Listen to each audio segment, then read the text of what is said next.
से सामना the nation first पर मनोज मस्ताना के साथ।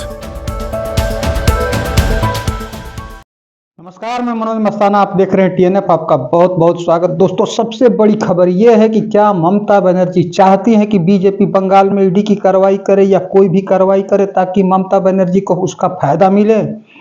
क्या ममता बनर्जी अमित शाह को सीधे सीधे चैलेंज करके ममता बनर्जी उकसा रही हैं उनको? क्या वो चाहती हैं कि बीजेपी कोई भी हरकत करे जिससे ममता बनर्जी को सीधे तौर पर फायदा होगा?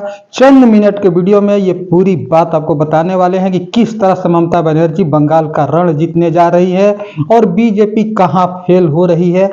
पूरी बात इस खबर में बताएंगे चंद मिनट के वीडियो में। उससे पहले आप सबसे गुजारिश है दोस्तों कि आप चैनल पर नए हैं तो चैनल को सब्सक्राइब करिए, बेल आइकन प्रेस करिए। वीडियो अगर अच्छी लगे तो लाइक, शेयर और कमेंट जरूर करिए।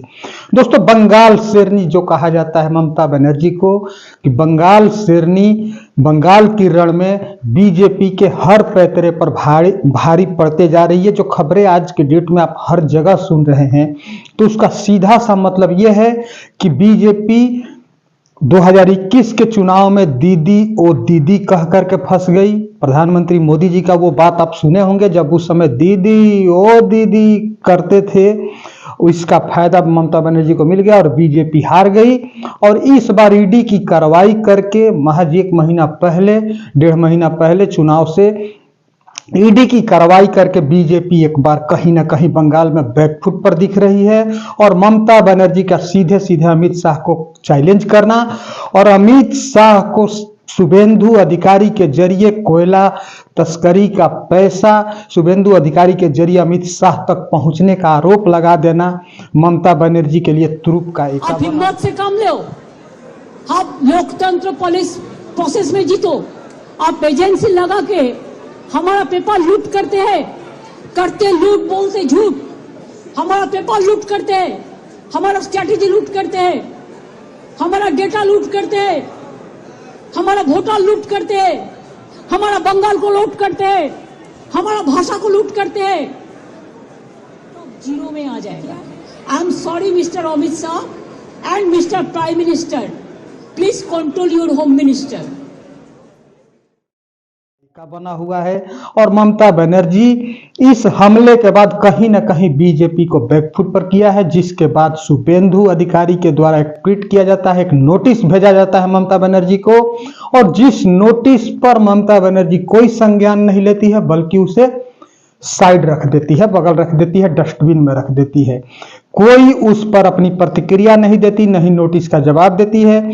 जबकि शुभेंदु अधिकारी के द्वारा नोटिस ये दिया जाता है कि आपने जो आरोप लगाए हैं, जो कि मेरे जरिए अमित शाह तक कोल तस्करी का पैसा पहुंचता है, कमीशन का पैसा, तो इसका आप प्रूफ दीजिए, नहीं तो हम आपको कोर्ट में घसीटेंगे। लेकिन ममता बनर्जी उस पर कोई प्रतिक्रिया नहीं देती, न नोटिस का जवाब देती है, न कोई पोस्ट करती हैं।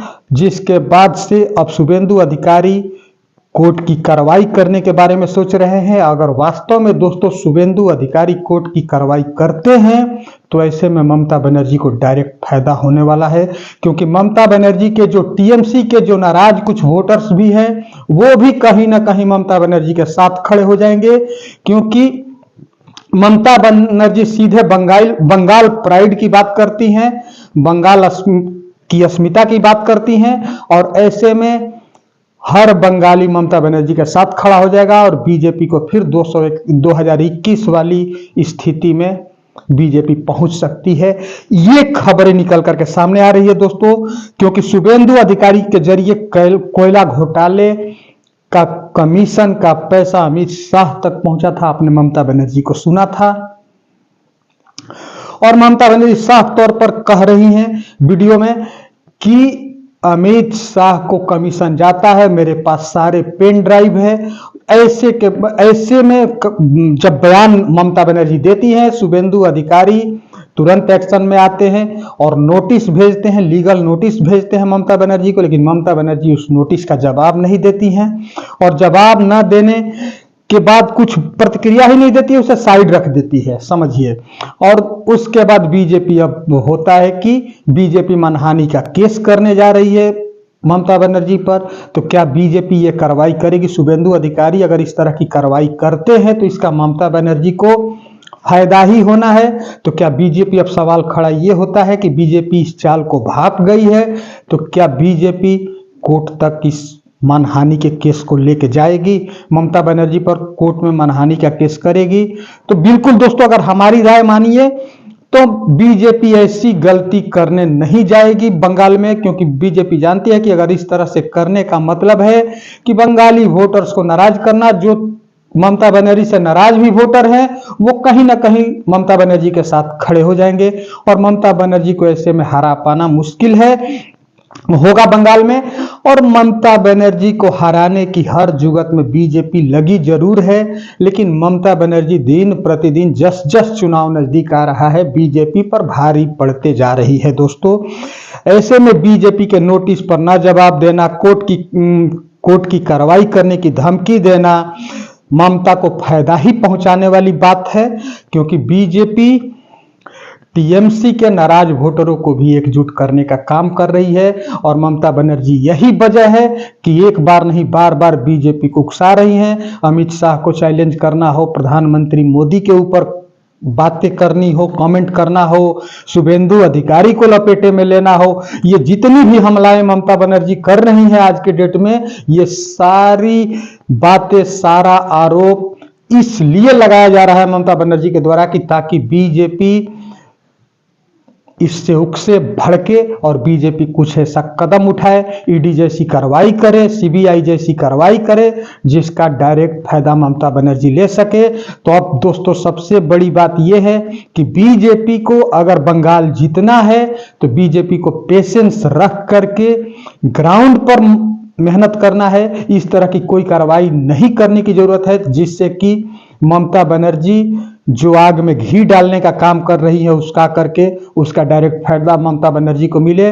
बीजेपी के लिए यही सही रहेगा कि बीजेपी बंगाल में डायरेक्ट फाइट दे, और जो इनके लिए 20 टीम वहां मिल ही गए हैं, ओवैसी मिल गए हैं, उसके बाद हुमायूं कबीर मिल गए हैं, इनके सहारे बीजेपी ममता बनर्जी को चाहे तो पछाड़ सकती है बंगाल में। अन्यथा उकसावे में आकर के बदले की कार्रवाई अगर बीजेपी करने बंगाल जाती है तो निश्चित तौर पर बीजेपी को हार का मुंह ही देखना पड़ेगा इस बार के चुनाव में। अगर वही रणनीति के तहत बीजेपी बंगाल चुनाव में उतरती है हुमायूं कबीर, असदुद्दीन ओवैसी के जरिए, तो निश्चित तौर पर कहीं ना कहीं बीजेपी बंगाल में बाजी मार सकती है। फिलहाल इस वीडियो में इतना ही। मनोज मस्ताना को इजाजत दीजिए। दोस्तों अगर आप चैनल पर नए हैं तो चैनल को सब्सक्राइब करिए, बेल आइकन प्रेस करिए। वीडियो अगर अच्छी लगे तो लाइक, शेयर और कमेंट जरूर करिए। बहुत बहुत धन्यवाद।